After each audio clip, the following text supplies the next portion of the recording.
నమస్తే, రైతు ముచ్చటకు స్వాగతం. నేను మీ సాయి కుమార్. ఈ వానాకాలం సీజన్లో వరి సాగు చేయాలనుకుంటున్నారా? అయితే ఖచ్చితంగా ఈ వార్త మీకోసమే. ప్రభుత్వం సన్న రకం పండించిన రైతన్నలకు క్వింటాకు 500 రూపాయల బోనస్ ఇస్తున్న విషయం అందరికీ తెలిసిందే.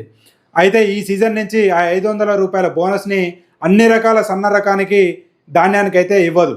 కేవలం ప్రభుత్వం నిర్ణయించిన 7 రకాల సన్నాలు పండించిన రైతులకు మాత్రమే ఈ బోనస్ అనేది వర్తింపజేస్తుంది. అయితే గతంలో 36 రకాల సన్న రకాలకు ప్రభుత్వం ఈ 500 రూపాయల బోనస్ వర్తింపజేసేది.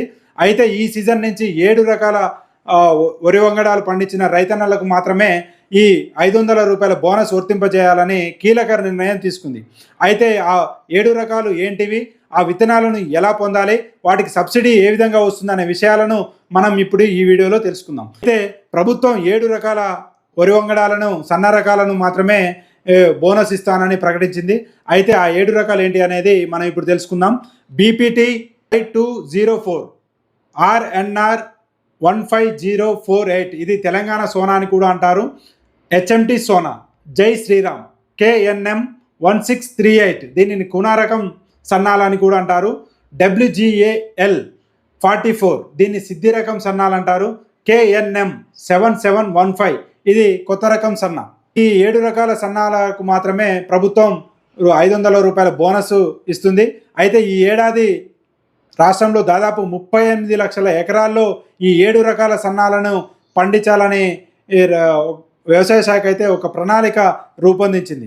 గతంతో పోలిస్తే, అంటే గత సీజన్లో 29 లక్షల ఎకరాల్లో సన్నాలు పండిస్తే ఈసారి 10 లక్షల ఎకరాల్లో ఈ సన్నాలను అధికంగా పండించాలని ప్రభుత్వం అయితే నిర్ణయం తీసుకుంది. అందులో భాగంగానే ఈ 7 రకాలకు మాత్రమే బోనస్ వర్తిస్తుందని ప్రభుత్వం ప్రకటించింది. అయితే ఈ 7 రకాల ధాన్యాన్ని సెలెక్ట్ చేసుకోవడానికి గల కారణాలు ఏంటి అనే విషయాలను మనం ఇప్పుడు తెలుసుకుందాం. అయితే బీపీటీకి దేశవ్యాప్తంగా గుర్తింపు ఉంది, దీనికి మార్కెట్లో మంచి డిమాండ్ ఉంది. అందువల్ల బీపీటీ రకాన్ని ప్రభుత్వం అయితే అధిక మొత్తంలో పండించేటందుకు రైతులను ప్రోత్సహిస్తుంది. అదేవిధంగా తెలంగాణ సోనా రకం ఆర్ఎన్ఆర్ 15048, ఈ రకం ధాన్యానికి కూడా ప్రభుత్వం ప్రోత్సహిస్తుంది. అయితే ఈ రకాన్ని ఎందుకు అంటే, ఈ రకం వరి వంగడంలో గ్లైకోసెమిక్ ఇండెక్స్ అనేది తక్కువగా ఉంటుంది. ఇది షుగర్ వ్యాధిగ్రస్తులకు ఎక్కువగా ఇష్టపడతారు. అందువల్ల ఇది మార్కెట్లో మంచి డిమాండ్ ఉంది. ఈ తెలంగాణ సోనా రకాన్ని ఎంపిక చేసుకోవడానికి గల కారణం ప్రత్యేకంగా అదే.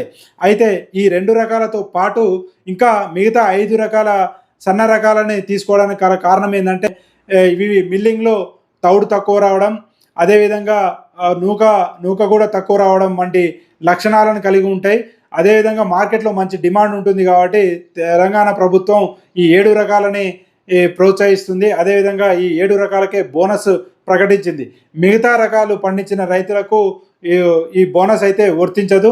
గతంలో 36 రకాలకు బోనస్ వర్తిస్తే ఈ సీజన్ నుంచి 7 రకాల వరి ధాన్యానికి మాత్రమే ఈ బోనస్ అనేది వర్తింపజేస్తుంది ప్రభుత్వం. ఈ సీజన్ నుంచి 7 రకాల వరి ధాన్యానికే బోనస్ ప్రకటించడంతో రైతన్నలు ఆ 7 రకాల వరి ధాన్యాన్నే పండించడానికి ఆసక్తి చూపుతున్నారు. అయితే మార్కెట్లో ఇప్పటికే ఈ 7 రకాలకు సంబంధించిన 38 లక్షల ఎకరాలకు సంబంధించిన ధాన్యం విత్తనాలని ప్రభుత్వం అందుబాటులో ఉంచినట్టు ప్రకటించింది. ఈ 7 రకాలకే బోనస్ వర్తిస్తుండడంతో ఈ విత్తనాలనే విత్తడానికి రైతన్నలు ఆసక్తి చూపుతున్నారు. ఇప్పటికే దుకాణాల్లో, ఎరువుల దుకాణాలు, విత్తనాల దుకాణాలు ఈ విత్తనాల కోసం రైతులు పరుగులు పెడుతున్నారు. అయితే ఇదే అదునుగా చూసుకొని కొంతమంది వ్యాపారులు వీటిని బ్లాక్ మార్కెట్కు తరలించినట్టు తెలుస్తోంది. అయితే ఈ విత్తనాలకు దాదాపు 38 లక్షల ఎకరాల్లో రాష్ట్రంలో ఈ 7 రకాల సన్న రకాలని పండించాలని ప్రభుత్వం ఒక నిర్ణయం తీసుకుంది. అయితే ఈ 38 లక్షల ఎకరాలకు సంబంధించి ఎన్ని విత్తనాలు అందుబాటులో ఉంచాలనో అన్ని విత్తనాలను అందుబాటులో ఉంచినట్లయితే ప్రభుత్వం అప్పటికే ప్రకటించింది. అయితే రైతులు మోసపోకుండా నకిలీ విత్తనాలను అంటగట్టే ప్రమాదం ఉంది కాబట్టి రైతులు మోసపోవద్దని అయితే ప్రభుత్వం తెలుపుతుంది. 1కి 2 సార్లు సరిచూసుకొని నాణ్యమైన విత్తనాలను కొనుగోలు చేయాలని ప్రభుత్వం అయితే ప్రకటనలు చేస్తుంది. ఇంకో ముఖ్యమైన విషయం ఏంటంటే ఈ విత్తనాలు కొనుగోలు చేసినప్పుడు వీటికి విత్తనాలకు సబ్సిడీ కూడా ప్రభుత్వం ప్రకటించింది 7 రకాలకు. ఆ సబ్సిడీ పొందాలంటే తప్పనిసరిగా రైతులు మీరు కొనుగోలు చేసిన విత్తనాలకు సంబంధించిన రసీదును పంటకాలం పూర్తయ్యే వరకు మీ దగ్గరే ఉంచుకోవాలి.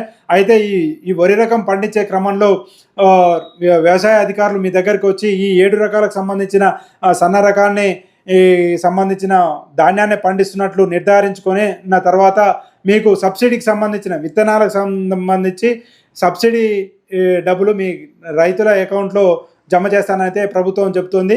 రైతన్నలు మోసపోకుండా ఈ 7 రకాలకు సంబంధించిన వ్యవసాయ అధికారులను దగ్గరికి వెళ్ళి ఈ 7 రకాల విత్తనాలు ఎక్కడ అందుబాటులో ఉన్నాయి, ఏ కేంద్రంలో అందుబాటులో ఉన్నాయో తెలుసుకొని నాణ్యమైన విత్తనాలను కొనుగోలు చేసి ఈ సన్న రకం ధాన్యం పండించే రైతులు మాత్రం ఈ 7 రకాలకు సంబంధించిన నాణ్యమైన విత్తనాలను వెతుకోవాలని మన రైతు ముచ్చట ద్వారా కూడా తెలియజేస్తున్నాం.